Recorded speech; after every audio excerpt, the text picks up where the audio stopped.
ইটাখলাত দ্বিতীয়বাৰৰ বাবে এই সংগীত সূৰ্য ডক্টৰ ভূপেন হাজৰিকা মুকলি মঞ্চ প্ৰাংগণত আজি ইটাখলা কেন্দ্ৰীয় ৰঙালী বিহু উদযাপন সমিতিৰ উদ্যোগত আৰু উপসমিতিৰ সহযোগত আৰু ইটাখলা অঞ্চলৰ ৰাইজৰ সহযোগত সমন্বয়ৰ তীৰ্থভূমি ইটাখলা বিভিন্ন জাতি জনগোষ্ঠীৰ ভাষা ভাষীয়ে এই প্ৰশিক্ষণ কৰ্মশালাত অংশ লৈছে আৰু আমি সকলোকে কৃতজ্ঞতা আৰু ধন্যবাদ জনাইছোঁ অভিভাৱকসকলক প্ৰশিক্ষণ ল'বলৈ অহা প্ৰশিক্ষাৰ্থীসকলক যে জাতি বৰ্ণ ধৰ্ম ভাষা নিৰ্বিশেষে সকলোৱে ইয়াত অংশ লৈছে আৰু এই যে ইটাখলাৰ সমন্বয়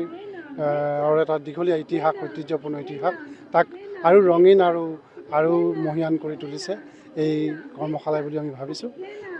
আজি 21 মাৰ্চৰ পৰা অহা 2 বা 3 এপ্ৰিললৈকে এই কৰ্মশালা চলিব। আমি ৰাইজৰ সহযোগ